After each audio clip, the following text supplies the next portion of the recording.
내 맘에 한 노래 있어 나 즐겁게 부르네 이 노래를 부를 때에 큰 평화 임하도다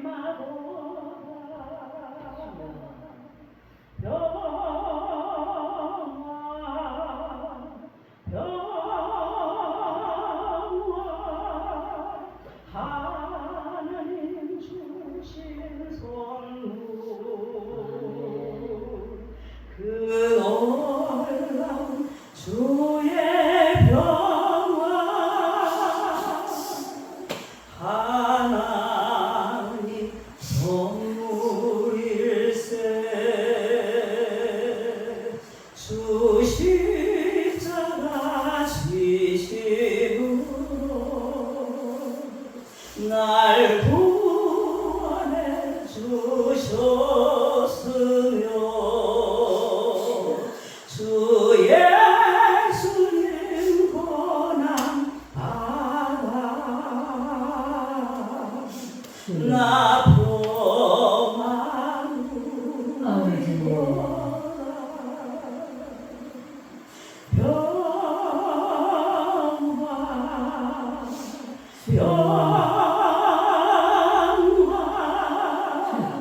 하나님 주신 선물 그 놀라운 주의 평화 하나님 선물일세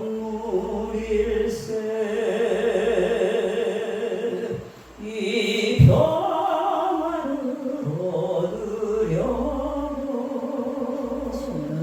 주 앞으로 나아갈 때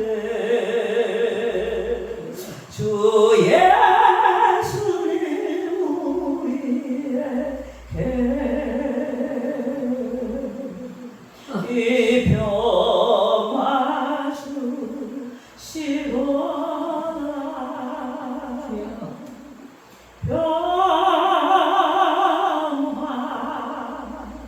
평화 하나님 주신 선물 그 놀라운 주의 평화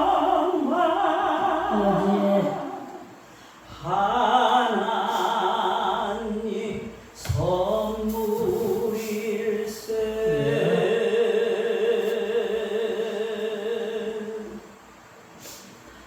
아멘. 감사합니다.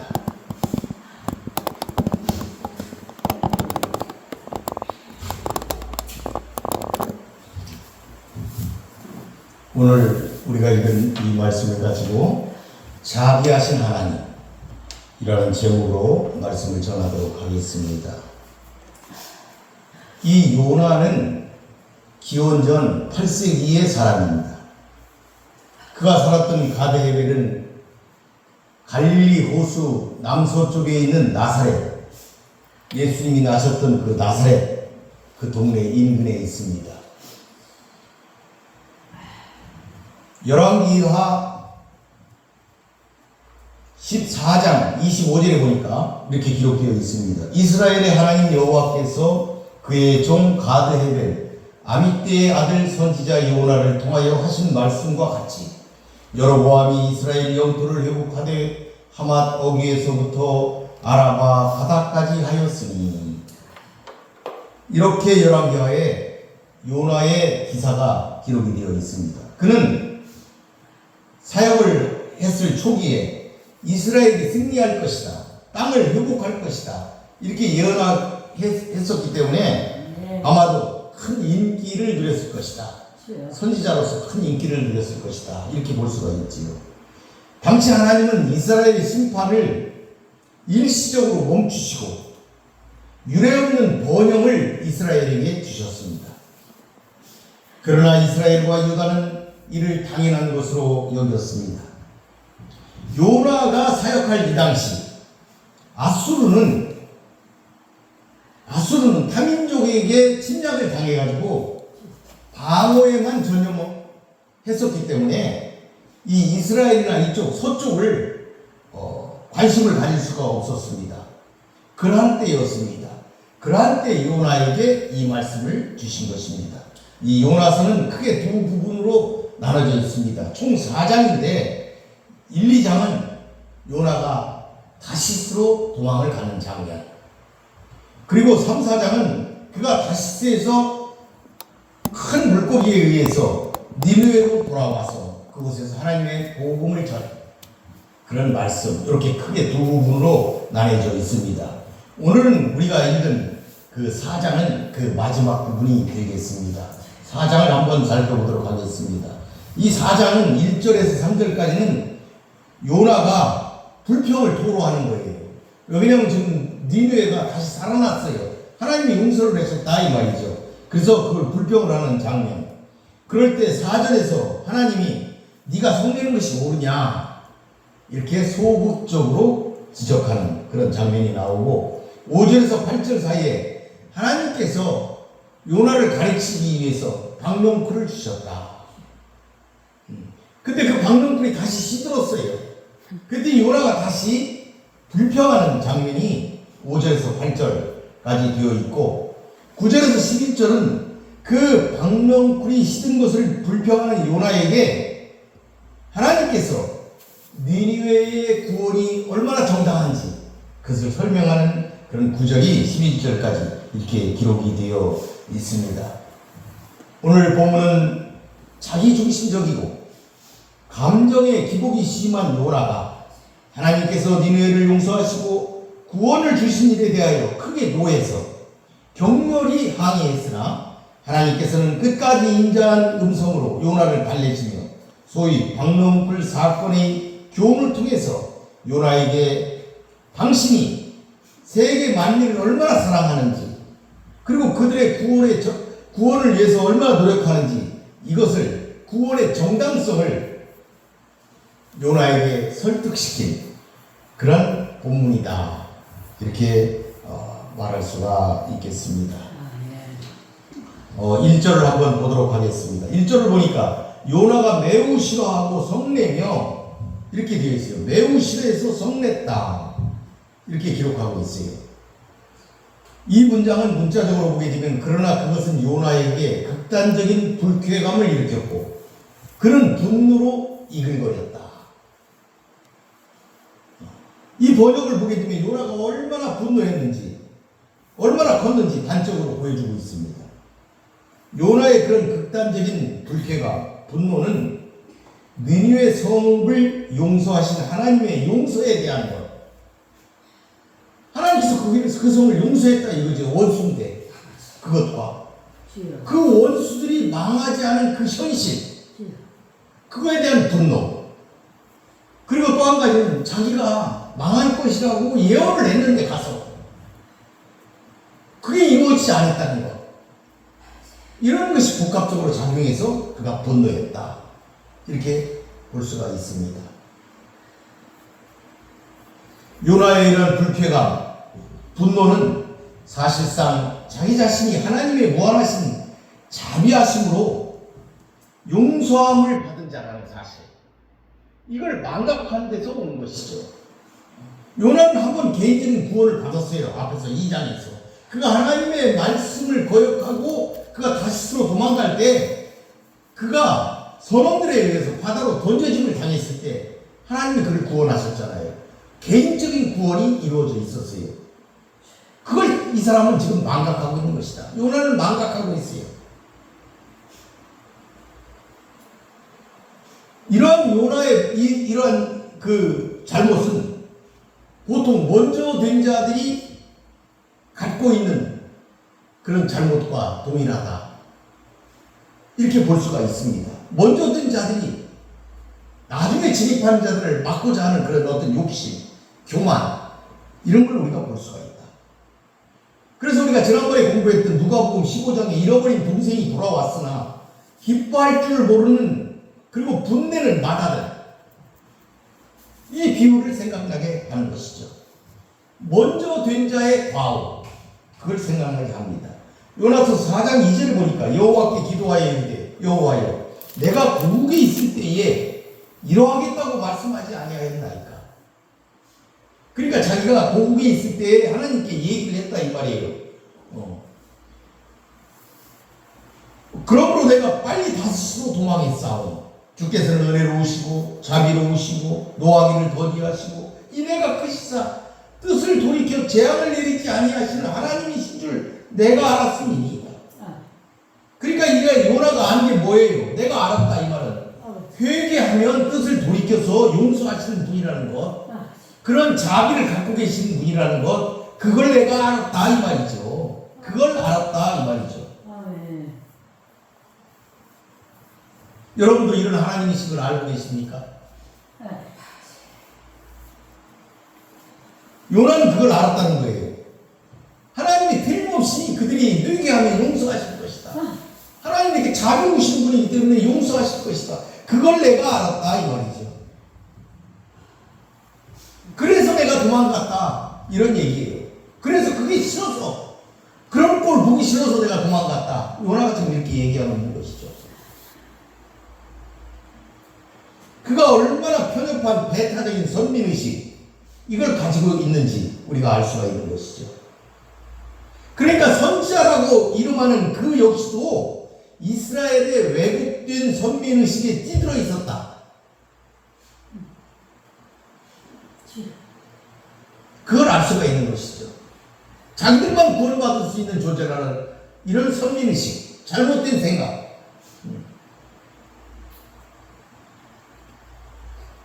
먼저 된 자들의 교만, 이런 걸 그가 가지고 있었다. 그래서 하나님이 이렇게 행사하시는 것에 대해서 불평과 원망의 말을 했던 것이죠. 사실 선민주의, 이거는 나쁜 것이 아니죠. 성경이 가르치는 바른 선민주의는 결코 배타적이거나 국수주의적인 것이 아닙니다. 하나님께서 아브라함을 택하실 때 하나님께서는 세상 만민의 구원을 위해 그를 특별히 선택하시고 복 주셨다고 성경은 기록하고 있어요. 그러니까 세상 만민의 구원을 위해서 아브라함을 택했다 이 말이죠. 그러니까 그 후손들도 열국의 제사장 나라가 되어서 하나님의 섬기는 일을 주도적으로 감당하는 것이 옳다 하는 것입니다. 그게 먼저 된 자들의 의무다, 이런 이야기가 되겠습니다. 따라서 그들이 올바른 선민의식을 가지고 있다면 이방 나라들 또한 하나님을 섬기고 경외하도록 하는 일, 이런 것들을 했어야 되었다, 이런 얘기가 되는 것이죠. 그러니까 먼저 된 자들은 이렇게 뒤에 오는 사람들을 이끌어야 된다 하는 이야기입니다. 그러나 이스라엘은 그릇된 배타적 선민주의에 빠져 있었다. 그래서 그들은 자신들을 하나님이 선택하셨다는 것, 그것만 생각할 뿐 어째서 그들을 선택했는지, 선택의 목적이 무엇인지, 이런 것을 그들은 망각하고 있었다, 이런 얘기입니다. 그리고 요나의 때도 이러한 이스라엘의 그릇된 배타적인 선민주의의 전형이라 이렇게 할 수가 있겠습니다. 이러한 이해를 전제하고 이 요나의 표현을 볼 때 우리는 그가 왜 그토록 불쾌하고 분노로 가득 찼는지, 그 감정을 폭발시켰는지 우리가 조금은 이해할 수가 있는 것이죠. 본문에서 요나는 자신이 왜 과거의 여호와의 명령을 거역하고 다시스로 도망하였는지 그 이유를 설명하면서 여호와의 명령에 순종하여 니느웨의 말씀을 선포한 것 그 자체를 지금 후회하고 있다.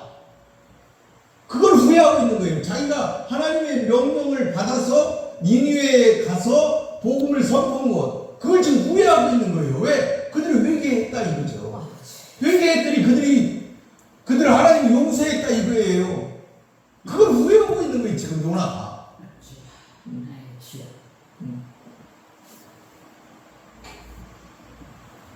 그래서 지금 요나는 자신이 과거 고향 땅에서 하나님으로부터 명령을 받았을 때 그때 상황을 지금 다시 부각시키고 있어요. 요나는 고향에서 니느웨의 심판을 선언하라는 그 명령을 받을 때부터 여호와께서는 그들이 회개한다면 틀림없이 그들에게 내리신 심판을 초래할 것이다. 이걸 알고 있었어요. 그래서 그는 그 일을 하고 싶지 않았어요. 그래서 하나님께 여기 성경에는 기록되어 있지 않지만 하나님께 그 얘기를 했던 것 같아요. 하나님 나 가기 싫어요. 이렇게 얘기했던 것 같아요. 그래서 그는 급기야 극단적인 선택을 하게 되는 것이죠. 어디로 바시스로 도망가는 극단적인 선택. 이러한 것은 그가 얼마나 니느웨로 가는 것을 싫어했는지, 더 정확하게 말해서 니느웨가 회개하는 것, 니느웨에 대하여 하나님의 긍휼이 베풀어지는 것, 그걸 얼마나 싫어했는지 그걸 잘 보여주는 구절이다. 이렇게 볼 수가 있습니다.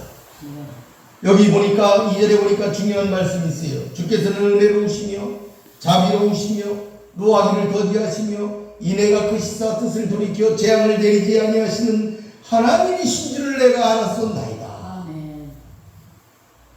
이 본구절은 요나서를 관통하는 주제의 성경 구절 말씀입니다. 하나님의 자비하심.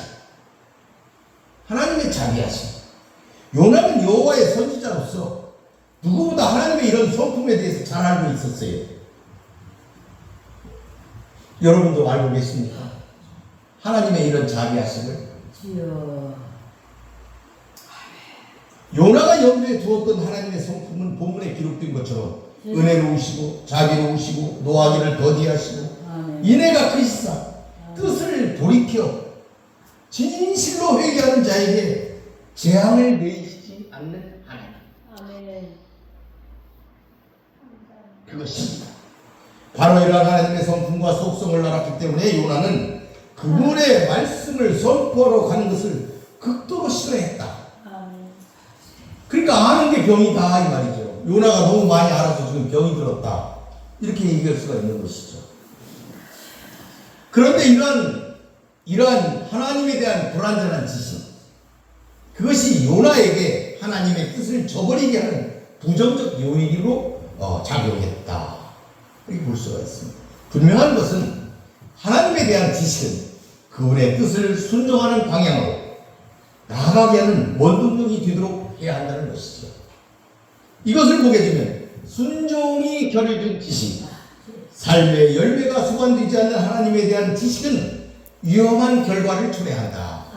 이렇게 볼 수가 있습니다. 마치 예수님의 공생의 그 당시에 서기관들과 바리새인들 모든 걸 다 한다는 그들의 지식만큼이나 왜곡되고 위험한 것이다. 이렇게 말할 수가 있습니다. 그러한 의미에서 볼 때 본문에서 요나는 온전한 지식을 갖추지 못했다고 할 수가 있습니다. 온전히 한다는 것은 그분의 뜻과 의지에 대한 전적인 신뢰, 말씀의 수용, 말씀의 순종, 이것을 전제로 하기 때문인 것입니다. 3절에 보니까 여호와의 원하건대 이제 내 생명을 거두어가소서. 사는 것보다 죽는 것이 내게 나음이니이다. 이 글을 보게 되면 그가 정말 여호와의 선지자인가? 선지자 맞아? 이렇게 할 만큼 교만하고 패역한 것을 볼 수가 있습니다. 그는 니느웨가 용서받는 것을 보느니 차라리 죽는 것을 택하겠다. 내 목숨을 거둬달라. 이렇게 여호와께 강구했던 것이죠. 그런데 이러한 그 고백은 그가 자신의 목숨을 걸고 다시 한번 여호와의 마음을 돌이켜보고자 돌이키겠다 하는 것으로 우리가 이해할 수도 있습니다. 그가 그 자신의 목숨을 생사를 걸고 하나님께 단언했다 이 말이에요. 아수를 멸망시켜달라고 그가 단언한 것이죠. 그러나 하나님의 성품과 뜻에 위배되면 하나님께서는 결코 응답하지 않으신다. 그걸 우리가 알 수가 있습니다. 비록 선지자인 요나가 자기의 목숨을 담으로 하나님께 올린 기도지만 이루어지지 않았다.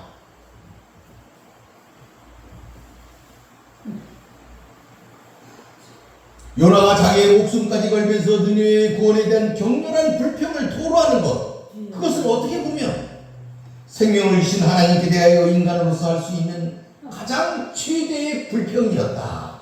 이렇게 할 수 있을 것입니다. 4절에 보니까 여호와께서 이르시되 내가 성내는 것이 옳으냐 하시니라. 하나님께서는 요나의 분노가 너무나도 부당한 것이다. 이것을 지금 지적하고 있는 것이죠. 사실 요나는 하나님께서 하시는 일에 대해서 분노할 자격이 없는 것입니다. 순종할 의무밖에 그에게는 없습니다. 여호와께서 하시는 일에 대해 겸손히 인정하고 받아들이는 태도만을 그는 가져야 합니다. 왜냐하면 이 세상의 주권적 통치자는 요나가 아니고 여호와 하나님이시기 때문입니다. 그러나 요나의 분노에 대해 하나님께서는 그의 부당성만 지적하실 뿐 그것으로 요나를 심판하지는 않으셨습니다. 뿐만 아니고 박넝쿨과 벌레를 통해서 실물 교훈을 통해서 그의 분노의 부당성을 자연스럽게 깨닫도록 배려하시는 그 은혜를 베푸셨습니다. 이는 하나님의 자애로우심, 긍휼하심을 반영하는 말씀입니다. 이런 면에서 볼 때 본서는 하나님의 긍휼과 자비를 생생하게 보여주고 있다. 이렇게 말할 수가 있겠습니다. 5절에 보니까 요나가 성읍에서 나가서 그 성읍 동쪽에 앉아서 거기 자기를 위하여 초막을 짓고 성읍에 무슨 일이 일어나는가 보려고 그늘에 앉았더라. 요나는 여호와께서 이미 니느웨 성읍 심판 계획을 철회했다. 여기다가 회개했으니까 철회했다 하는 것을 알았음에도 불구하고 혹시나 하는 기대감을 가지고 니느웨 성읍 동편에 임시 처소를 만들고 상황이 어떻게 전개되는가 이것을 지켜보기로 했다 이 말씀이죠. 그러니까 자신이 목숨을 담보로 해가지고 기도한 만큼 어쩌면 하나님께서 자신의 기도를 들으시고 심판을 시행하실 것이다 이렇게 기대했던 것 같아요. 여러분, 이스라엘의 구원이 아수르의 멸망에 있습니까? 이스라엘의 구원은 이스라엘 민족이 회개할 때 구원이 있는 것이죠. 아수르가 멸망해서 이스라엘의 구원이 있는 것이 아니고 이스라엘이 회개해야 이스라엘이 구원이 있는 것입니다. 이 중요한 사실이에요. 아수르가 멸망해야 그들이 구원받는 게 아니에요. 아수르가 멸망했을 때에 새로운 나라 바벨론이 나와서 이스라엘과 유다를 완전히 멸망시켰잖아요. 이스라엘의 구원은 아수르의 멸망에 있는 게 아니에요. 원수 같은 저 나라 멸망하면 우리가 구원받는다. 그게 아니에요. 이스라엘은 회개해야만이 멸망을 면할 수가 있는 것이죠. 그걸 알아야 된다. 그게 요나서의 굉장히 중요한 교훈이다. 우리는 이걸 깨달아야 됩니다. 요나 선지자는 원래 40일이 지나면 성읍이 무너진다고 예언을 했기 때문에 자기가 선포를 했어요. 그렇게 사흘길인데 하루만 선포를 했어요. 40일 후에 무너질 것이다. 그래서 혹시나 하는 마음으로 그때까지 그곳에서 기거할 마음으로 그곳에 있었던 것으로 보입니다. 그가 얼마나 니느웨 성이 멸망하기를 간절한 마음으로 열망했는지 그것을 지금 반영해주고 있다. 그런데 6절에 보니까 하나님 여호와께서 박넝쿨을 예비하사 요나를 가리게 하셨으니 이는 그의 머리를 위하여 그를 이기게 하며 그의 괴로움을 면하게 하여 하심이었더라. 요나가 박넝쿨로 말미암아 크게 기뻐하였더니 이 본문은 하나님께서 사랑과 긍휼의 마음으로 요나에게 박넝쿨을 준비해 주셨다. 그래서 그 박넝쿨이 요나에게 훌륭한 근원을 제공해 주었다 하는 것을 알 수가 있습니다. 그런데 하나님께서 그에게 박넝쿨을 주신 것은 그 목적이 뭐냐?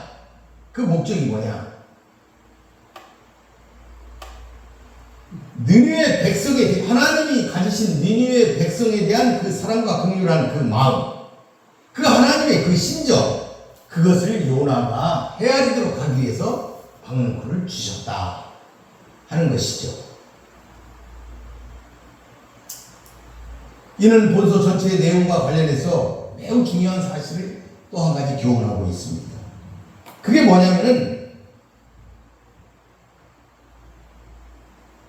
만물을 권능으로 다스리시고 주관하시는 분이 여호와 하나님이시다. 이런 교훈, 그것을 우리가 여기서도 얻을 수가 있다.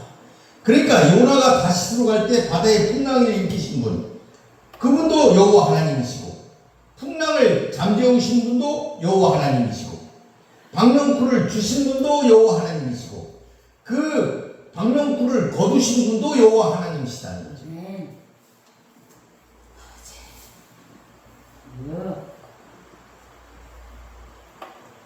이러한 하나님의 만물에 대한 통치, 주권의 강조는 하나님께서 니느웨가 회개할 때 그들에 대해 경고하신 심판을 돌이켜서 내리지 않으신 그 일, 그것 또한 정당하다 하는 것을 암묵적으로 지적하는 것이다.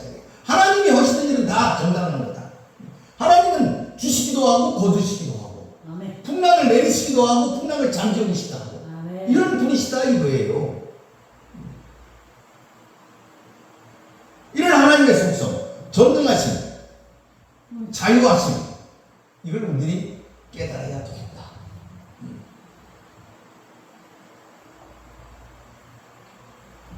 그걸 요나는 몰랐다, 이렇게 볼 수가 있는 것이죠. 7절에 보니까 하나님이 벌레를 예비하사 이튿날 새벽에 그 박명풀을 갉아먹게 하시니 시드니라. 박명풀이 시들었어요. 이거 하나님이 변덕을 부리시다, 이렇게 말해서는 안 되는 것이죠. 하나님께서는 박명풀보다 더 중요하고 마음에 좋아야 할 그러한 일이 있음을 요나에게 가르치고자 하신 것이다. 그러니까 요나에게 있어서 중요한 그 박명풀, 그런데 하나님께서는 니느웨가 더 중요하다, 이걸 지금 말씀하고 계신다 이 말이죠. 요나가 중요하게 생각하는 박명풀, 하나님이 중요하게 생각하는 니느웨 백성, 그걸 지금 대비하고 있는 것입니다. 그래서 이것을 통해서 요나로 하여금 바른 깨달음을 얻도록 하기 위해서 지금 박명풀을 주셨다. 박명풀을 통하여 하나님이 귀하게 생각하는 그 백성들을 기억하도록 하신 것이다. 8절에 보니까 해가 뜰 때 하나님이 뜨거운 동풍을 예비하셨고, 해는 요나의 머리에 쪼임에 요나가 혼미하여 스스로 죽기를 구하여 이르되 사는 것보다 죽는 것이 내게 나으니라. 이게 하나님은 설상가상이라고 해야 될까요? 박명풀이 시들었는데 해가 뜨니까 뜨거운 동풍이 불었다 이거죠. 뜨거운 동풍이 불어서 요나 쪽으로 불었다는 것이죠. 이 동풍이 굉장히 무서운 그 바람이라고 해요. 위험한 바람입니다.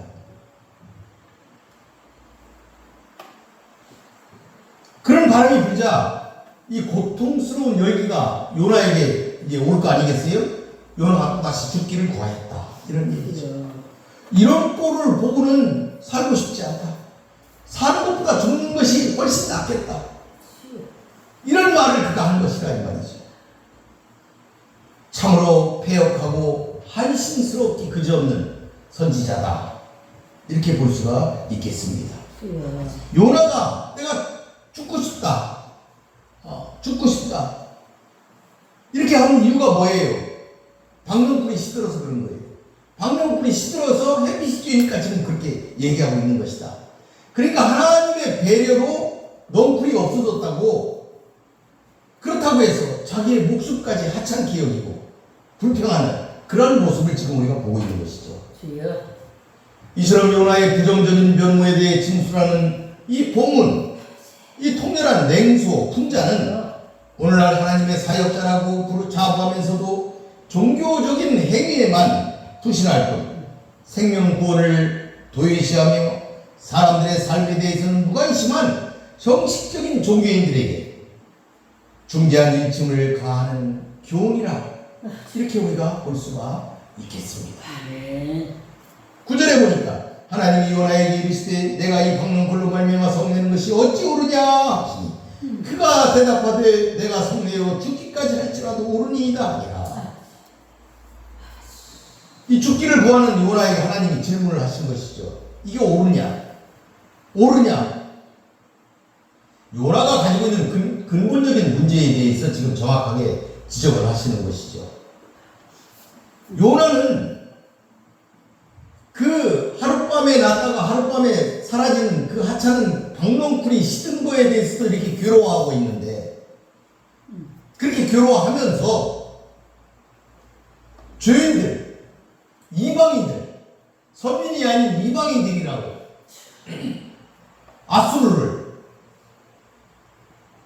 무자비하게 파멸이 되는 걸 기대하고 거기에 있는 그 사람들의 생명을 아무렇지도 않게 여기는 그 태도, 온 세상의 주가 되신 하나님 앞에서 겸손할 줄도 모르고 자기 주장이 관철되지 않았다고 해서 원망과 불평의 그런 말만을 내뱉는 것, 목을 곧게 하고 자기 주장만 내세우는 요나의 이러한 면모, 이것은 굉장한 충격적인 대조를 이루고 있다. 모습을 보이고 있다. 이렇게 우리가 볼 수가 있겠습니다. 이러한 요나의 면모는 단지 그에게만 국한된 것은 아닙니다. 모든 세대, 우리들 세대, 성도들이라고 자부하는 자들도 빠질 수 있는 오류다 하는 것을 잊지 말아야 하겠습니다.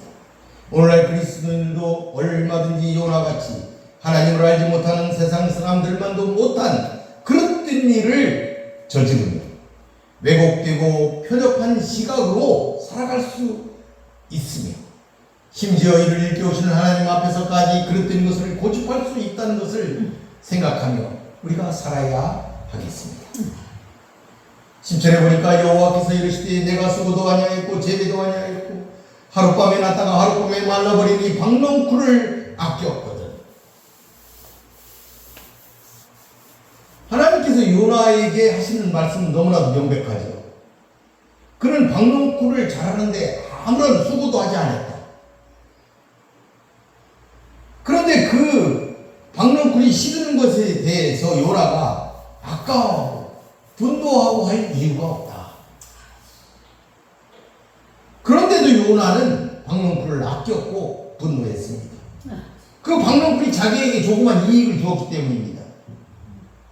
날이 더웠기에 그늘이 필요할 수도 있지만 무엇이 더 중요한지 그것을 분별하는 것이 더 중요한 것이죠. 요나는 지금 그것을 놓치고 있는 것입니다. 그러니까 이 박넝쿨에 대해서 하나님 하시는 그 이면적 의미가 뭐겠어요? 만약 요나가 그것을 아까워하고 분노하는 것이 옳다면, 그래 네 말대로 네가 하는 말이 그게 옳다면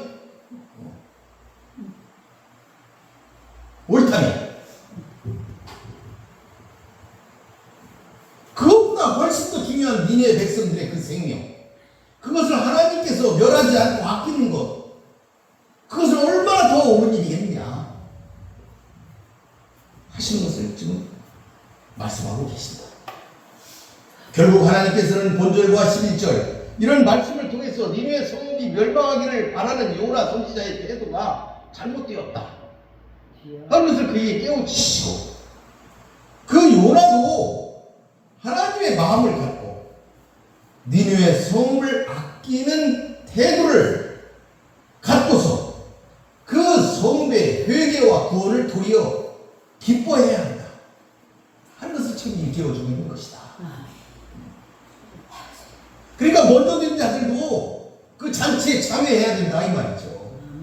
마다들도 잔치에 참여해야 된다. 그게 하나님을 아는 일이다. 하나님의 뜻을 깨닫는 것이다. 따르는 것이다. 순종하는 것이다. 이렇게 말할 수가 있겠습니다. 11절 보니까 하물며 이 큰 성읍 니느웨는 좌우를 분별하지 못하는 자가 12만여 명이요 가축도 많이 있나니 내가 어찌 아끼지 아니하겠느냐 하시니라. 본절에서 하나님은 요나 선지자가 아낀 박넝쿨, 하나님이 아끼신 니느웨 성읍은 비교조차 할 수 없을 만큼 가치가 다르다는 것을 지금 강조하고 계십니다. 박넝쿨이 비록 일시적으로 요나를 시원하게 했지만 그것은 하룻밤에 났다가 하룻밤에 시들어버리는 하찮은 식물에 지나지 않았습니다. 그렇지만 니느웨 성읍은 지극히 크고 그 안에는 12만 명의 어린 생명들이 살고 있었다. 육축도 헤아리는 수 없이 많다. 아버지. 따라서 한 생명을 천하보다 귀하게 여기는 하나님께서 이 같은 성읍을 아끼시는 것, 그 성읍이 회개할 때 심판을 돌이키시는 것은 너무나도 당연한 것이다. 이것을 강조하신 말씀이라는 것이죠. 당신께서 니느웨의 성읍을 아끼어 심판을 처리하는 것에 대해 이의를 제기하는 요나에게 저놈한 책망의 뉘앙스를 함의하는 표현이기도 한 것입니다. 이러한 하나님의 질문에 대해 요나는 아무 대답도 하지 않으며 그가 기록한 본서 역시 이러한 하나님의 질문을 끝으로 막을 내립니다. 더 이상 대답하지 않고 요나서를 마쳤다 이 말이지요. 이는 요나가 비록 당시에는 하나님의 판단을 수용하지 못하였을지라도 훗날에는 일에 동의했다. 비록 그렇게 끝맺었지만 대답을 하지 않고 끝냈지만 요나도 동의했다 하는 것을 암시한다. 이렇게 볼 수가 있죠. 그리고 이는 요나가 그 자신만 아니라 선민 대다수가 고집한 표접한 배타적 선민의식이 얼마나 위험하고 그릇된 것인지를 스스로 반성케 하려는 의도에 따른 이와 같은 열린 결말이다. 각자의 대답을 기록하도록 한 결말이다. 이렇게 할 수가 있습니까? 할 수가 있습니다. 여러분은 선민이십니까? 여러분 하나님의 선민이십니까?